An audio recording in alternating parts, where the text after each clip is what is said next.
खुद को आम्बेडकरवादी कहते हो और अगर आपको लगता है कि दीक्षा भूमि का नवनिर्माण होना चाहिए, इसके पीछे में क्या चल रहा है, ये सब अगर आपको जानना है तो ही आप इस वीडियो को अंत तक अवश्य देखना, वरना अभी इस वीडियो को छोड़ के चले जाइए और झूठे आम्बेडकरवादी बनने का नाटक बंद करिए। आज का विषय काफ़ी गंभीर होने वाला है दोस्तों। ये बात हमारी अस्मिता की है। बाबा साहब ने जो हमें दीक्षा भूमि दी है, जिस दीक्षा भूमि से संपूर्ण भारत में बुद्धिज़्म की शुरुआत हुई, उस दीक्षा भूमि को बचाना है। उस दीक्षा भूमि का नवनिर्माण क्यों नहीं हो रहा, उसके बारे में कुछ डिटेल आपको जानकारी देनी है, तो ज़रा गौर से सुनिएगा। दरअसल दोस्तों, आपको पता ही होगा कि इसके पहले दीक्षा भूमि का नवनिर्माण शुरू हुआ था, लेकिन कुछ मिसअंडरस्टैंडिंग हो या कुछ जो भी हो, उसमें सत्य क्या था वो तो आज तक किसको पता नहीं चला। पार्किंग की समस्या को लेकर वाद निर्माण हुआ और फिर वो मिसअंडरस्टैंडिंग हो या वाद विवाद हो बढ़ता गया। उसके बाद जो सरकार ने 25, 30, 40 करोड़ उसके ऊपर खर्च किए थे, गड्ढा खोदने में कुछ कंस्ट्रक्शन हुआ था, वो पिछले 2-3 साल से वैसा के वैसा ठप है। अब महाराष्ट्र सरकार ने 100 करोड़ से ज़्यादा का फंड रिलीज़ किया है दीक्षा भूमि के लिए, ऐसा राकेश धारगावे जो मिशन बहुजन के अध्यक्ष हैं उनका कहना है।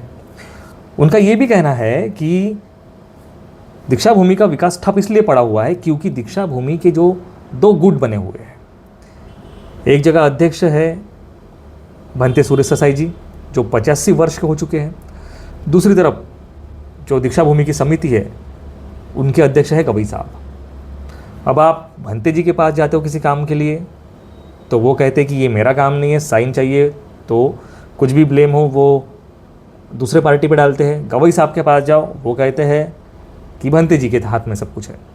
अब मैं दोनों का आदर सम्मान करता हूँ, दोनों मेरे लिए सम्माननीय है, दोनों मेरे लिए समान है, लेकिन ये दोनों आपस में ही बिगड़े हुए हैं, उलझे हुए। इस वजह से हो क्या रहा है कि जो दीक्षा भूमि के नवनिर्माण के लिए इतना सारा 100 करोड़ किसको बोलते उतना फंड पड़ा है। दीक्षा भूमि हमारी ए ग्रेड में आती है। नागपुर में गणेश टेकड़ी का विकास हो चुका, कोराडी मंदिर, काली वो मंदिर है देवी का, उसका विकास हो चुका, ताजबाग मुस्लिमों का उसका विकास हो चुका। इन तीनों को ए ग्रेड नहीं है। नागपुर में अगर कोई फॉरेनर टूरिस्ट आता है, दीक्षा भूमि के लिए आता है। नागपुर की पहचान बाबा साहब और दीक्षा भूमि की वजह से, और वही दीक्षा भूमि जो करोड़ों आम्बेडकरवादियों का तीर्थ स्थल है। 14 अक्टूबर को वहाँ पर 30 लाख से ज़्यादा बौद्ध अनुयायी बाबा साहब को और भगवान बुद्ध को अभिवादन करने आते हैं। वो दीक्षा भूमि ओसाड़ पड़ी हुई है, खंडर बन चुकी है। अगर वहाँ के लोकल किताब बेचने वाले से ये मेरी अंदर की खबर है कि वहाँ पर संविधान की किताब बेचकर वो दिन का 14 से 15 हज़ार रुपये पर डे कमाता है। इससे आप अंदाज़ा लगाइए कि दीक्षा भूमि पर कितने लोग आते हैं। भारत के तो आते ही आते हैं, अदर कंट्री के बौद्धिस्ट वो भी आते हैं, क्योंकि टूर जब पैकेज बनता है ना तो उसमें दीक्षा भूमि बाबा साहब के 5 तीर्थ स्थल जो है उनका इंक्लूडिंग होता है। लेकिन कभी गौर करना कि वहाँ पर दीक्षा भूमि पर एक पेड़ नहीं है, खाने पीने की व्यवस्था नहीं है, बाथरूम की अच्छी व्यवस्था नहीं है। लोग वहाँ पर सिर्फ अभिवादन करते हैं, दर्शन लेते हैं मतलब, और वापस चले जाते हैं अपनी गाड़ी में।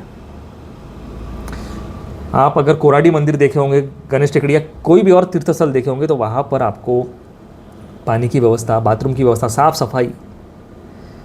अब इतना दूर छोड़िए, बाकी धर्मों को छोड़ देते हैं, हम दीक्षा भूमि से मात्र 25 किलोमीटर की दूरी पर इत्तू बाबा का मठ है, जो बौद्ध समाज से बिलोंग करता था, जिसे लोगों ने, वो पागल था लेकिन लोगों ने उसे भगवान बना दिए। और अब इत्तू बाबा की जो नगरी है वो बुद्धिज़्म से रिलेटेड करके उन्होंने वहाँ पर उसका मंदिर बना दिए।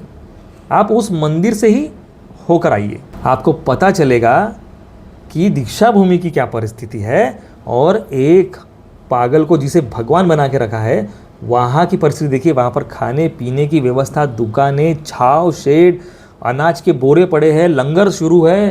क्यों? वहाँ पर पाखंड चल रहा है। दीक्षा भूमि पर पाखंड नहीं चलता करके वो ऐसी ही पड़ी हुई है। वहाँ पर लोग खुद जाके फंड दे रहे हैं। वहाँ पे तो इतनी तगड़ी समिति भी नहीं है। बाबा साहब ने पाखंड को हमेशा नकारा है, लेकिन फिर भी सबसे ज़्यादा जाने वाला वहाँ पर बौद्ध समाज है। और उसी बौद्ध समाज ने टाकड़ घाट को करोड़ों का भगवान बना के रखा है। और जो हमारा गर्व करने वाला विषय है, अस्मिता है, हमारी दीक्षा भूमि है, हमारी आन बान शान है, वो दीक्षा भूमि सिर्फ खंडर बनी पड़ी हुई है, ओसाड़ बनी पड़ी हुई है, दरारें पड़ी हुई है, एक पेड़ नहीं है, रहने खाने पीने की व्यवस्था नहीं है, रुकने की व्यवस्था नहीं है। क्यों हो रहा है ये सब? गुटबाजी की वजह से। तो मिशन बहुजन के राकेश धारगावे आप जानते होंगे, ये महाबोधि मुक्ति आंदोलन में भंते विनयचार्य जी के साथ भी थे।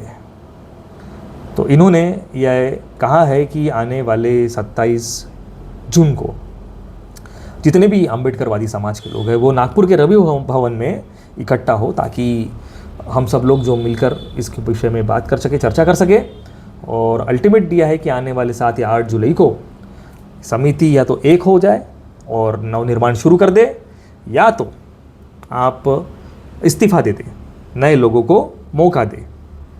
भंते जी ने भी सीट रोक के रखी है, 85 साल के हो गए हैं।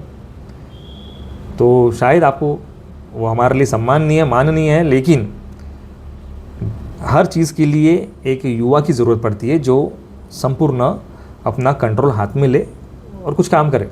या फिर नहीं करना चाहते तो वो खुद एग्री हो जाए। हम किसी को नहीं कहते कि आप पद छोड़ो, आप एक हो जाओ और दीक्षा भूमि के नवनिर्माण के बारे में सोचो। ए ग्रेड का ये दर्जे वाला हमारी दीक्षा भूमि है, इसे और बेहतर कैसे बना सके। यहाँ पर खाने पीने की व्यवस्था हो, ऑडिटोरियम हो, लाइब्रेरी हो, यहाँ पर भगवान बुद्ध का भव्य स्टैचू लगे, मतलब देखने पर ये ऐसा लगे कि सही में ए ग्रेड की दीक्षा भूमि लगे, अजूबा लगे। ये नागपुर की पहचान दीक्षा भूमि से है, लेकिन दीक्षा भूमि की हालत खस्ता है, ये रियलिटी है। लोग जब आते हैं ना तो रहने की व्यवस्था नहीं होती। ऐसे ही बेचारे बाबा साहब को मानने वाले लोग हैं, सबको पता है कि यहाँ पर कुछ मिलने वाला नहीं है, कुछ मन्नतें होती नहीं है, कुछ भी नहीं होता, फिर भी सिर्फ बाबा साहब का अभिवादन करने के लिए इतने लोग आते हैं। तो ये हमें ध्यान में रख के अनुयायियों के लिए रहने की व्यवस्था करनी चाहिए, खाने पीने की व्यवस्था करनी चाहिए, बुक स्टॉल्स है उन्हें अलॉट करना चाहिए, पूरे दुकानें अलॉट करना चाहिए वहाँ पर, जिस वजह से उनको भी रोज़गार बढ़ेगा।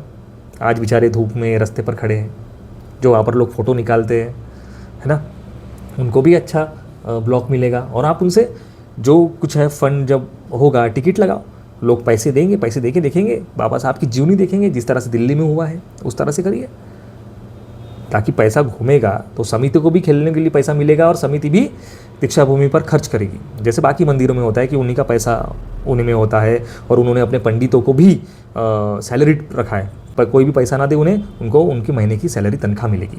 वैसे हम दीक्षा भूमि के लिए भी कर सकते हैं, क्यों नहीं कर सकते, और भी अच्छा कर सकते हैं, बेहतर कर सकते हैं। दोस्तों, तो ये थी आज की हमारी दीक्षा भूमि को लेकर एक दुखद बातमी कि गुटों की वजह से दीक्षा भूमि का नवनिर्माण पूरी तरह से ठप है, पूरी तरह से रुका हुआ है।